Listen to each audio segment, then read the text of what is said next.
we have a little checklist. We like to ask a few variety of questions to kind of narrow down, some of our search in our inventory. We have over 500 pieces at just our place alone.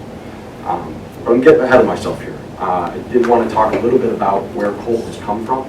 We've been in business for over 50 years. We've made a lot of modifications since, the days of here's 20 minutes with the salesman in a parking lot and away you go. So we've definitely moved from that to the point where even now we have 4 campground pads.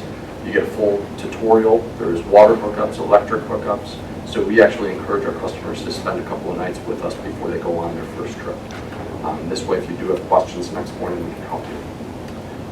So again, 53 years we've been in the industry now, and the best part I can really say is Chris and Jim. They're the brothers that own and operate Colton RV. They're dedicated to making it better. They've listened to customers, any way that they can make improvements. And like Jan was saying, there was a point where, I'd always told him he has my cell phone number. Give me a call if you're having an issue with service. Let me help to get you in if you're having an issue getting in, because I can kind of kick and scream and do that. Because the service department wants to take care of everybody. They do. It's just they get backed up and they can get overwhelmed. Times like that, Jan can give me a call and say, hey Matt, help me out. And I can go next door and I can get really involved. And then we can get them in right away. And the issue that we had discussed is no longer a problem. He is going. We'd have weathered it. Anyways, let's put it this way. If somebody's not maintaining our level of customer service, they're not going to stick around. But anyways, Jim addressed that right away. So anyways, sales process. So basically when you come in at Colton, just to kind of give you an idea of what to expect. It's a big dealership. We expect to greet you at the door. We'd like to get to know you. We want to know how you're using the coach, what your plan is, length of stay, use, things like this. Because we want to listen to your wants and needs and parameters. And this way we can better serve you. We're manageable and we want to help you. And at the end of the day, that's really what it boils down to. We'll even take notes, full sheet of paper. We have what's called a news sheet, a little checklist we get from our customer service. And we go right down and basically we ask you a variety of questions, and then we try to kind of help, show you a couple different things that fit your different lifestyle needs before heading right out to the lawn. But again, Cole, just going back to the customer service factor, Jim has a little bit of a saying, treat everybody as if it's my mother coming in. It's how he wants you to be taken care of. Your mother-in-law or mother? Mother-in-law.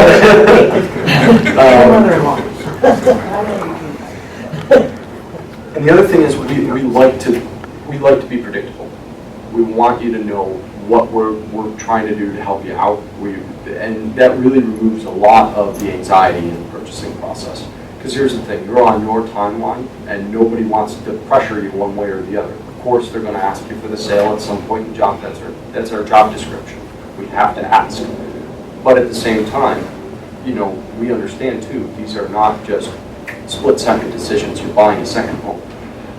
So we understand that. We're just trying to help find the right fit for you.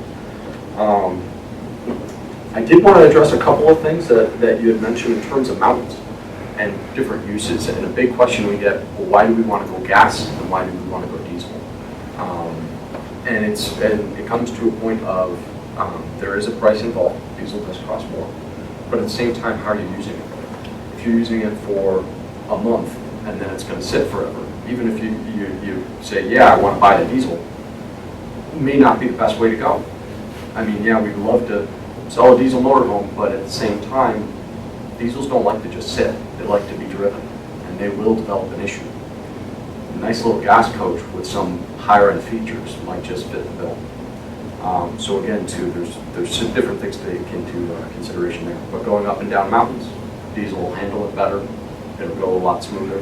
Staying local, gas is going to be fun. You can travel the country in gas, but you may not want to go up and down the grapevine, so to speak, out in California. Challenging. Yeah, it can be. But that's some of the outline I just wanted to touch base on that. I can go a lot more in depth in terms of the products that I brought with me, just to show some of the different lifestyles. You've already talked about Class C, B, and A. Somebody had a question about a generator. Who had the generator question last week about? Maybe that's. We're trying to remember the question. Yeah. We have, the unit does not come with a generator, like a trailer, or, what kind of generator would be best in terms of power? Oh, no, that's We have good. a 30-foot travel trailer, Yeah. and so we're wondering what size of generator. You brought in that ad that had different sizes, and so we were wondering. Thank you for reminding us. Oh, actually, you mentioned it first. I worked for ATM.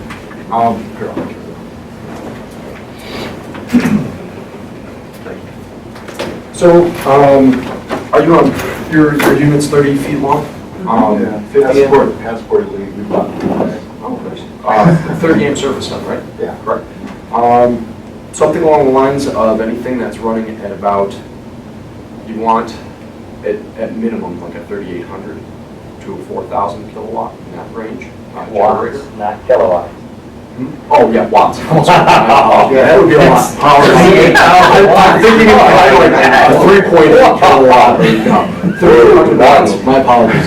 Power project. Something that one customer's done, they bought an Airstream recently, 30 amp service, to run that unit effectively. I just had a conversation with the representative. You can run a lot of this stuff off of 2,000 watts. But what they have done now is they have this link up you get between 2,000 watt generator and 2,000 watt generator. They're smaller generators that are easier to lift.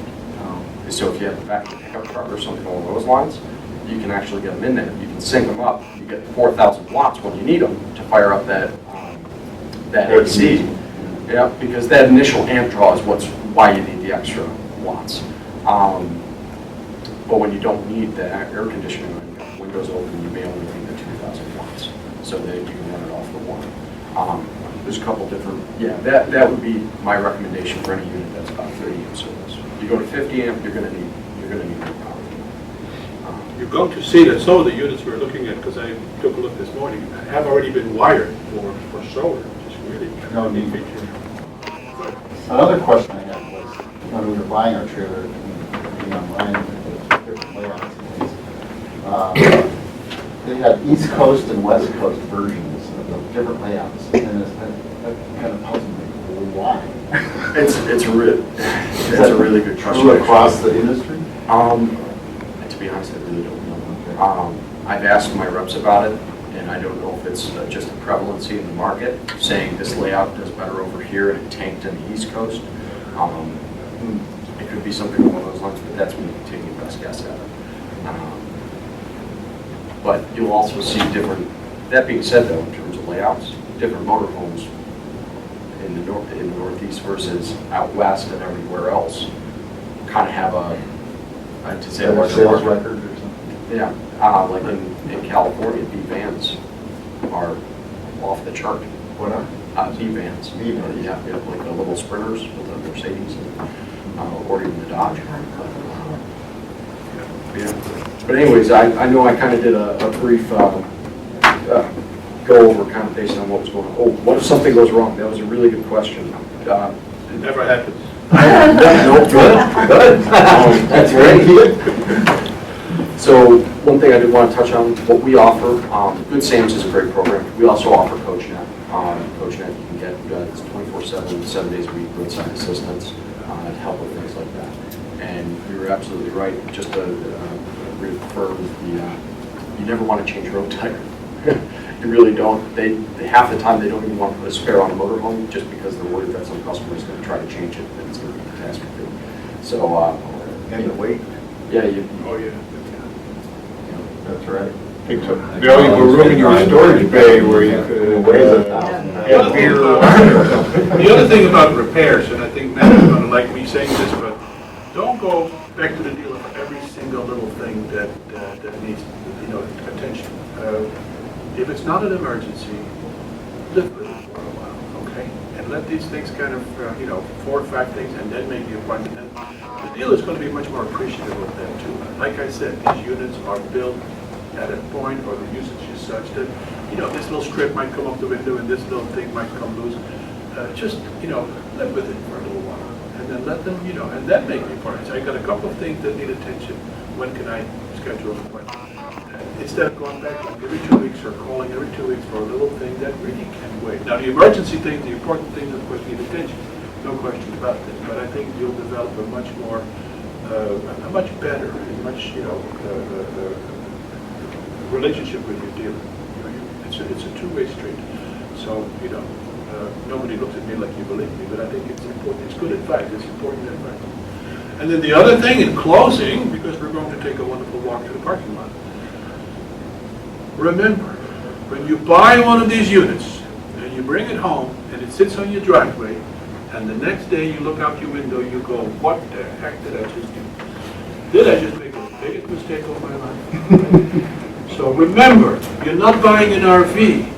You're entering a new phase in life, and this is a lifestyle issue, okay? If the RV is going to be used only 2 or 3 weekends out of the year, you shouldn't have bought an RV. Commit to the lifestyle. But let people know that you have an RV and you're going away on the weekend, and no, I'm not available for this party and for this reception and for, because you're not buying a physical RV, you're buying a transformation, you're buying a new lifestyle. And you got to make that your priority. We've earned it. At our age, we've earned it. That's our bucket list. This is what we're now going to do. And when you look at the pictures of it, you realize, what a wonderful opportunity this is. So you're not spending the money on that unit, you're spending, right? So we have to go, are you saving a lot by having an RV? Because you now you have to check into hotels. That's the dumbest question I've ever heard. If I could live in a hotel, 3 months out of the year, it's cheaper than having an RV. Or people ask me, what does this cost you in gasoline? Well, to us, RVers, we'll make it work. We'll prioritize. We really don't drive all that much. It amazes me. This year I've been on many trips. I've been in Florida, but when you add it all up, in fact, and you testify to this.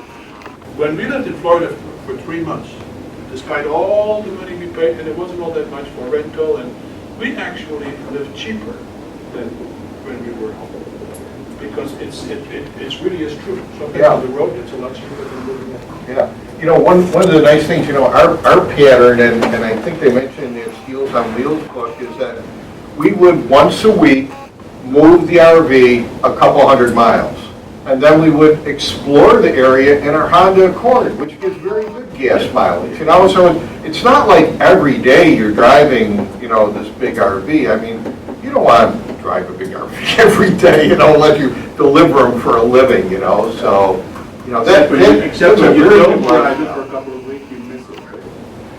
Well, sometimes it can be a little bit of, that's why the checklist is a good idea, That's another thing too. When you're driving the RV, you never beat a rush. It's almost a borderline therapeutic experience. I mean, you're driving, like I drive the Class A coaches to our shows that we do down in Hershey and Pittsburgh.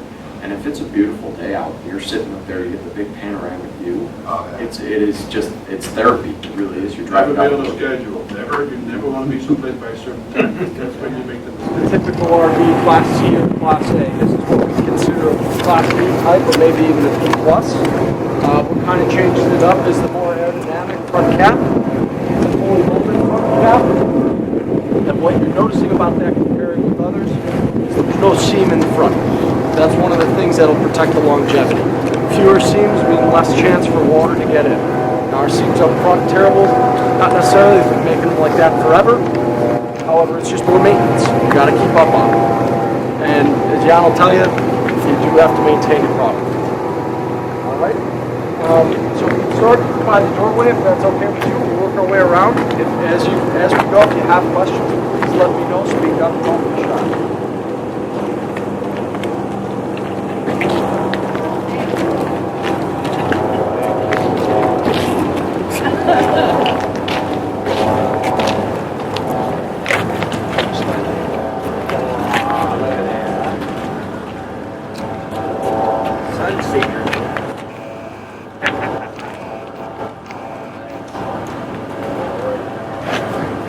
This is running off the battery. This is running off the battery.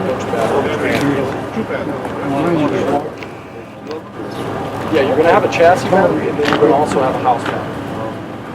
And those get recharged by the alternator? They can, it depends on the coach. There is a little bit of trade-off. Most of the time, they do get charged off the other. See the light?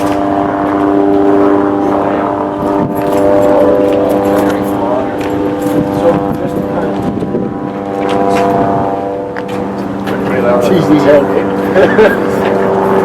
So basically what you have here, this is Dynamax Rev. One of the coolest things about it is that it's got a 2-year bumper-to-bumper manufacturer's warranty. It's a limited warranty. Basically, most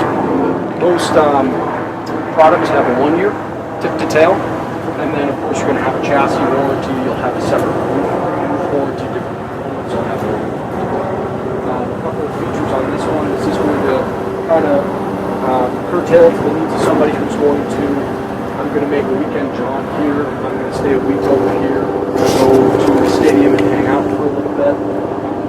That type of lifestyle. It's easy to get in, it's easy to drive.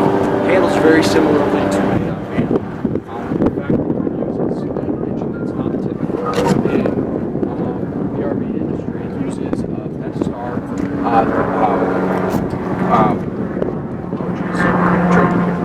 it's a Dodge engine. It's a 3.6 liter Pentastar engine. It's on the Dodge 3500 chassis, and it's got a 6-speed transmission, so it's very smooth. It's very easy to drive, and you can tell when you're driving it. It handles very close to a van. Like we were talking about up front, aerodynamic. Coming around here, something that is a big push in the RV industry right now is the tinted frameless windows. So you can see it just looks sharper, first and foremost. But second of all, you don't have a gasket on the exterior that's exposed to UV. And as you travel and you go down to Florida, maybe you're spending some time down there, UV does become a threatening factor. If you go out west, it can't, even here. And as anybody in the RV industry will tell you, your tires probably won't even run out of tread before UV damage actually gets to them. It takes about 6 years, 7 years, for it to fully set in, but that's what you want to look for. Your tread will be good. Check the driveway. Up in Southern California, the smog used to be. Now the smog is.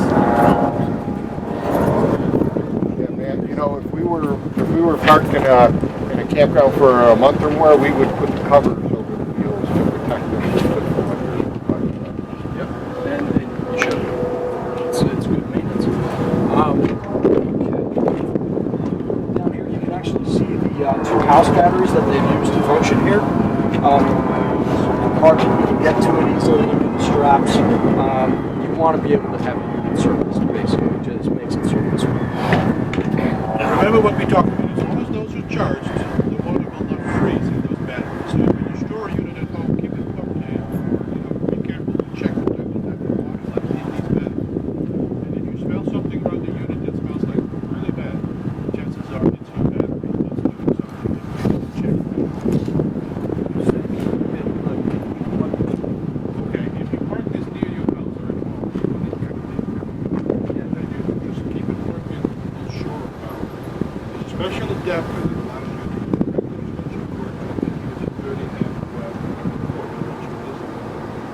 when you do that, sometimes you can make a mistake. You can leave a light on in one of your storage bays, and therefore you know that was when your battery had a leak. By keeping it plugged in, you keep your battery charged. So that charges the battery. Correct, that's the main reason. Yeah, this is what I was talking about. See, there's a little adapter that allows this to be plugged into a regular extension. It's $1. You get it at Kmart. What about like a solar trickle charger? Here's something you can throw on the dash and bring it in. When you go to Harbor Freight, they sell these little solar panels, and you just plug it in, and it just keeps the battery charged. That's another way in storage. You just put the solar panel in your windshield, and it keeps the battery charged. Yep, and just to go right onto that, right next to your batteries, right here, they have what's called Solar Ready. It's ZAMP power. So basically, this is all set up.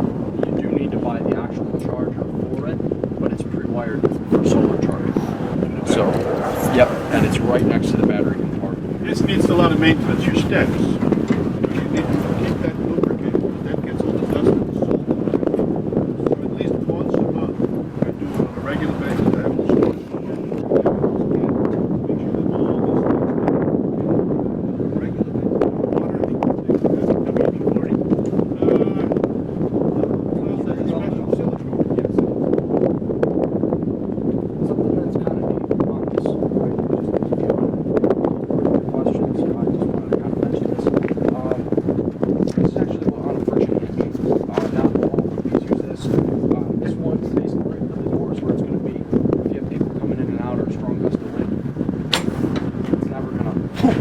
slam shut really hard. And where did we keep our spare keys? You did right.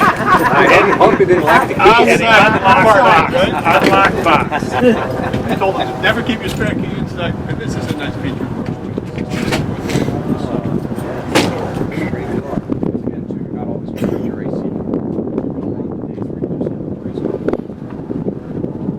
This right here is actually just the back end. How many people?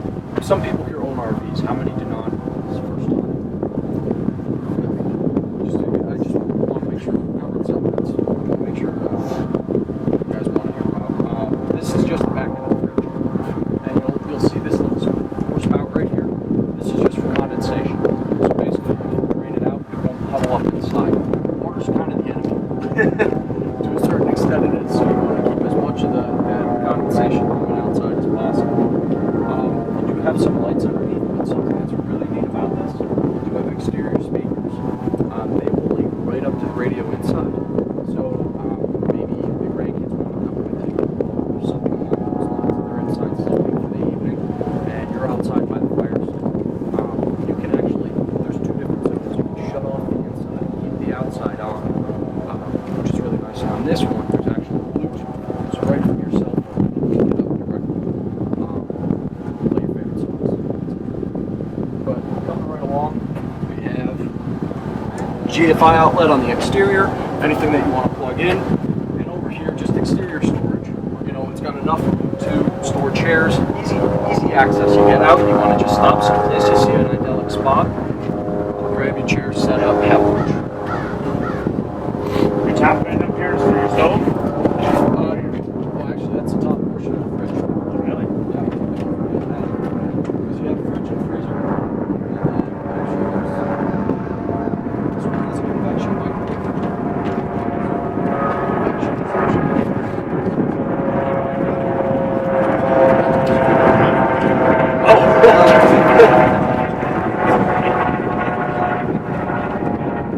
This right here.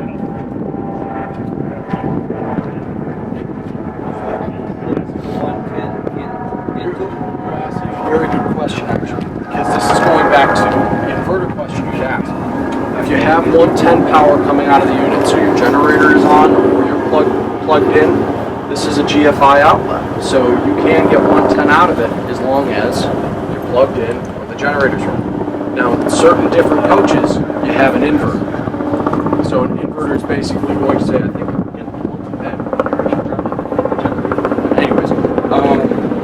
inverter's going to basically convert DC to AC.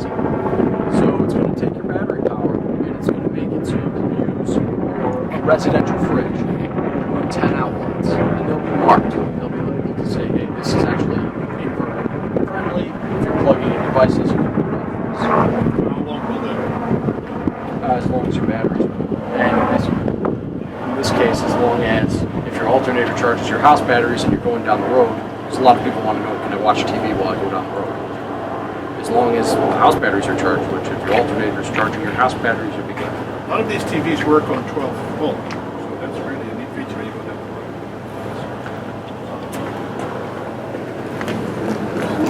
Maneuverability is something that's really nice on this unit, depending on the lifestyle. We have mentioned driving through traffic. This coach actually has a 3-way camera system now, and a lot of coaches are switching over to it, if not already, even on the big Class A's. So when you go into reverse, your backup camera comes on. On this one, you have it permanently on. It's very nice. You look up to the mirror on this one, half of it's a mirror so you can see what's going on in the cab behind you. The other half is actually this backup camera. So if you're, in this case, it's got a 2,000-pound hitch, maybe you're towing a small boat, you can see it, or you can see the car behind you. Flip your directional to the right, and notice that there's side cameras on the other side of the television there. There's side cameras on each side of the coach. It shows you down the side, it lets you know, okay, am I safe to go over? Check your blind spot.